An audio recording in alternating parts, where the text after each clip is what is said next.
Why did you come back? To tell me why you ran out on me at the railway station? If you only knew the truth. I wouldn't believe you no matter what you told me. Garden with champagne before you let the Germans drink it. This sort of takes the sting out of being occupied. There's a man arrived in Casablanca on his way to America. Victor Laszlo. Laszlo? You know those perfect storms in Hollywood where everything just works? You are our last hope. If you don't help us, Victor Laszlo will die. Well, buckle up, because I'm about to tell you about the most perfect accident in film history, Casablanca. Released in 1942, smack in the middle of World War II, nobody, and I mean nobody, thought this movie would be anything special. Warner Brothers just saw it as another wartime picture to cash in on the headlines.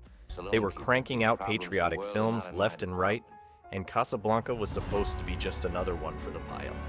Here's something wild. The studio rushed this thing into production so fast that when they started filming, the script wasn't even finished. They were literally handing actors pages on the day of shooting.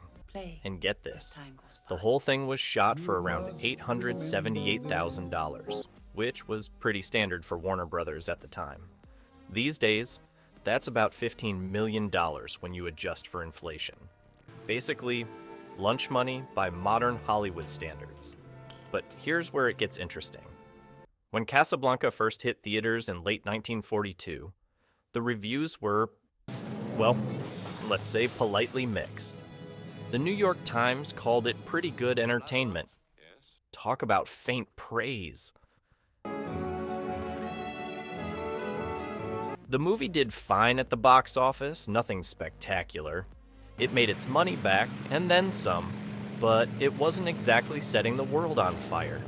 What's fascinating is that the timing of the release couldn't have been more perfect, even though nobody planned it that way. The movie premiered in New York just weeks after the Allies had actually invaded North Africa.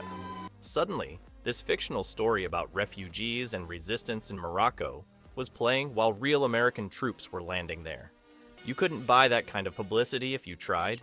The real magic happened when regular people started watching it. Word of mouth spread like wildfire. This wasn't just another propaganda film. This was something special, something real.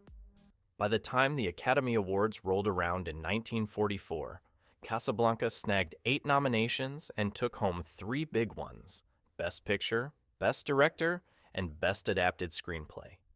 Not bad for a movie that everyone thought would be forgotten by Christmas, right? But trust me, we're just getting started, because the story of how this regular Warner Brothers picture became maybe the greatest film ever made, that's where things get really interesting. If you're loving these technical details about Casablanca, hit that like button. Next up, we'll meet the incredible cast that brought this masterpiece to life. Stay tuned.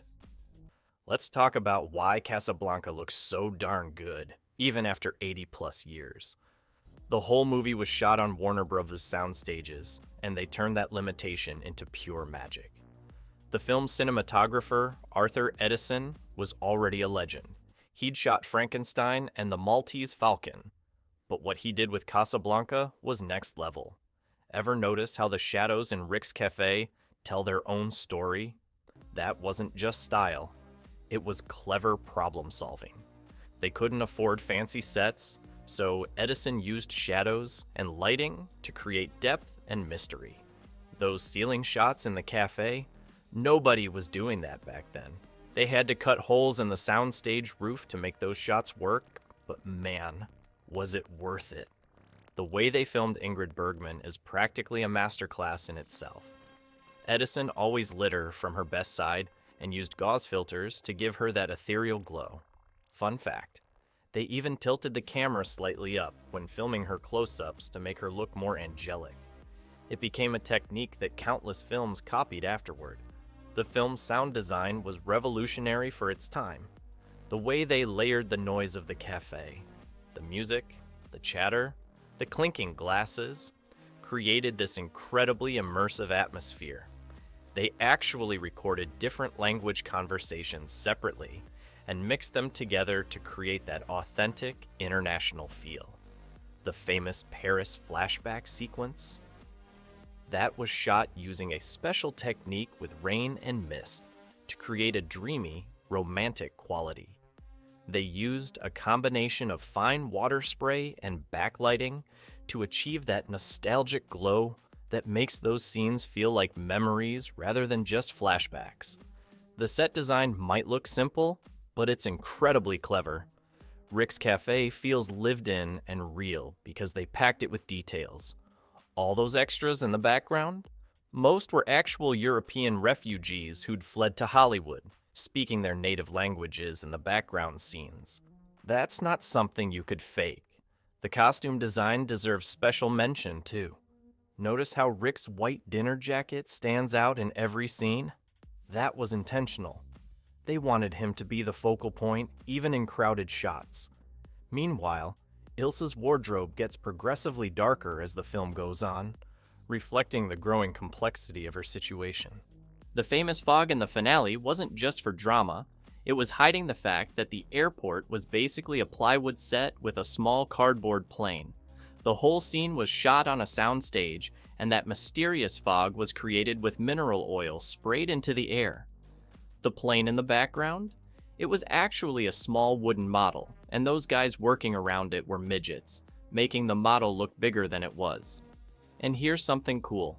All those intense close-ups of Bogart and Bergman weren't just artistic choices. The film was made during wartime rationing, when film stock was limited.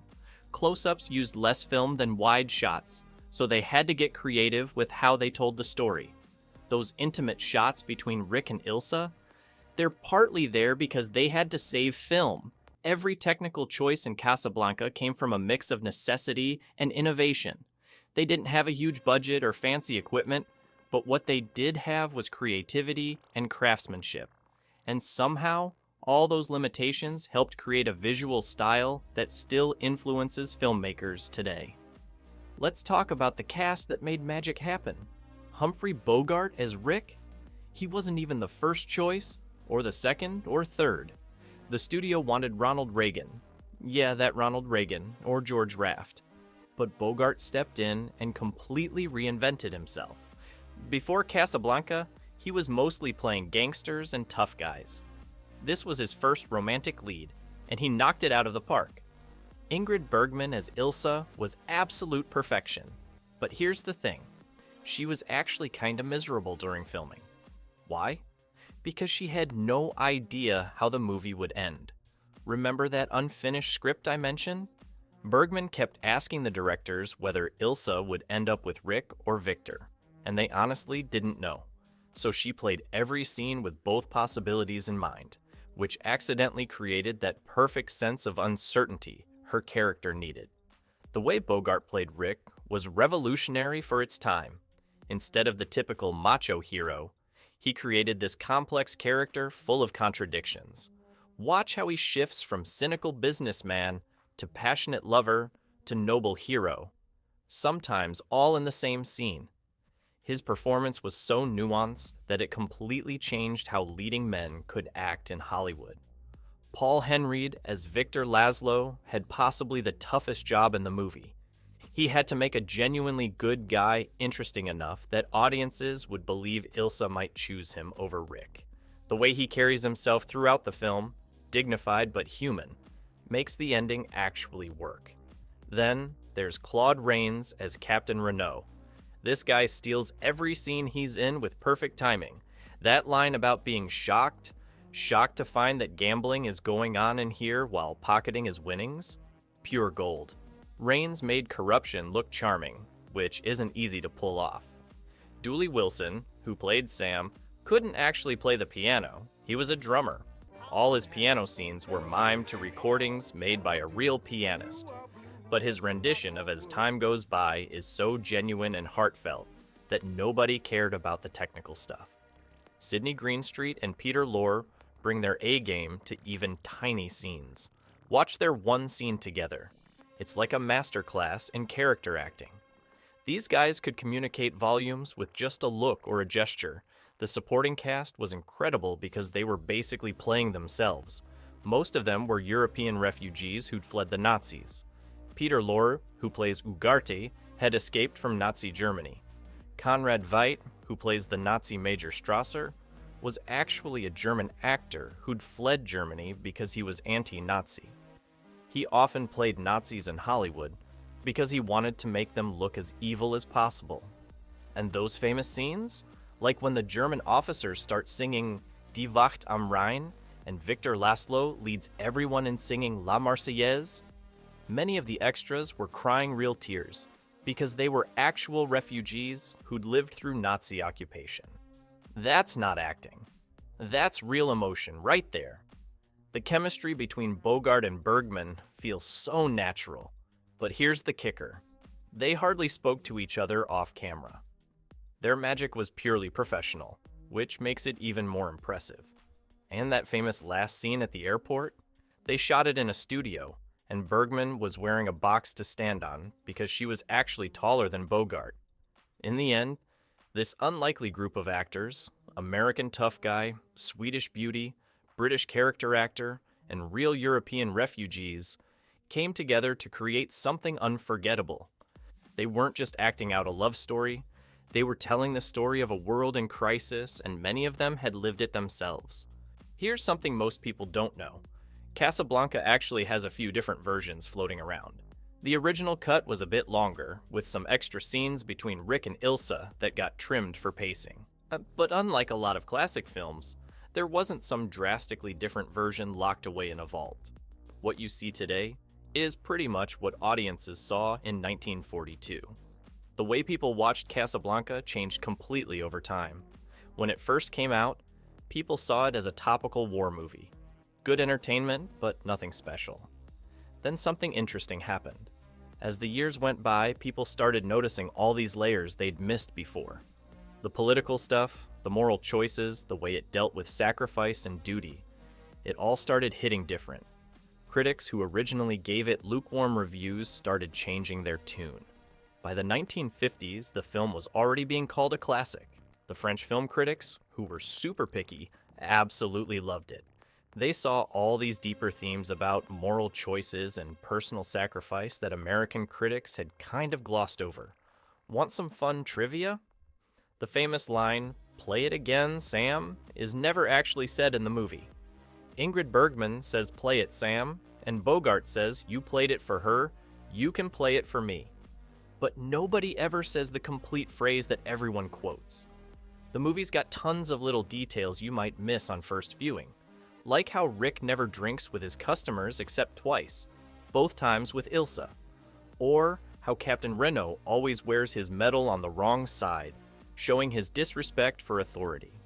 Even the name, Rick's Café Américain, is a subtle dig at French colonial rule. There's also this weird urban legend that Ronald Reagan and Ann Sheridan filmed the lead roles in an alternate version. Complete nonsense. But the story stuck around for years because Reagan was actually considered for the part early on. The film's reputation just kept growing.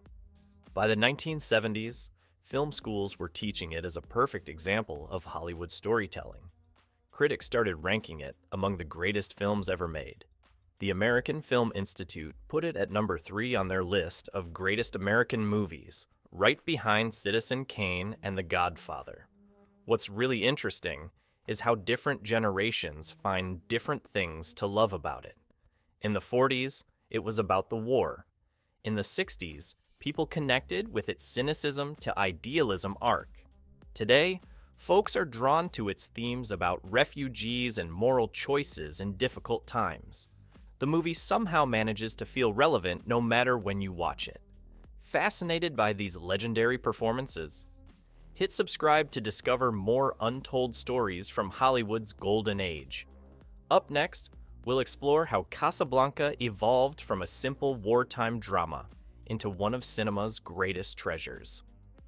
So, what makes Casablanca still matter after all these years? Well, it's basically become the blueprint for how to make a perfect movie. Every romantic drama since has borrowed something from it. That cynical hero who finds his conscience? That's Rick's DNA right there. The idea of sacrificing love for a greater good. Pure Casablanca. Think about Star Wars. That cantina scene is basically Rick's cafe in space. The love triangle in The English Patient? That's Casablanca in the desert. Even modern TV shows like The Americans have borrowed its themes about love versus duty. The whole getting back with your ex while Nazis are around thing has become its own mini-genre. Hollywood's still trying to capture that Casablanca magic. They've attempted remakes and sequels. There was even a colorized version in the 1980s that everybody hated. But nothing comes close to the original. It's like lightning in a bottle. The film's influence goes way beyond movies. Here's Looking at You, Kid is something people say even if they've never seen the film. Round up the usual suspects. We'll always have Paris. This is the beginning of a beautiful friendship. These lines have become part of our everyday language. What's really amazing is how modern the movie feels. A story about refugees trying to escape persecution, about people choosing between love and doing the right thing, about standing up to fascism. Yeah, that stuff's still pretty relevant. The technical stuff we talked about earlier, those camera angles, the lighting, the way they handled close-ups, that's still influencing directors today. Christopher Nolan has talked about how Casablanca inspired his approach to emotional scenes. The Coen brothers reference it all the time. But maybe the biggest legacy of Casablanca is that it proves perfect movies can happen by accident. Nobody involved thought they were making a masterpiece. They were just trying to make a good movie with the resources they had. And somehow, all those limitations, all those problems, all that uncertainty, it all came together to create something timeless. Looking at it today, Casablanca reminds us why we love movies in the first place.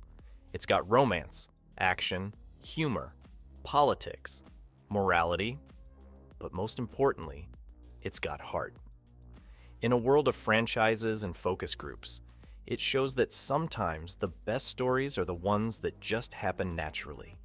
As Rick would say, here's looking at you, kid. And we're still looking, decades later, still finding new things to love about this accidental masterpiece. If you've enjoyed this deep dive into one of cinema's greatest treasures, don't forget to hit that subscribe button. There are plenty more classic film stories waiting to be told, from behind-the-scenes secrets to groundbreaking innovations that shape the movies we love today. Drop a comment below with your favorite Casablanca moment, or share which classic film you'd like me to explore next. And remember, as Rick would say, this could be the beginning of a beautiful friendship. Until next time, here's looking at you, kid.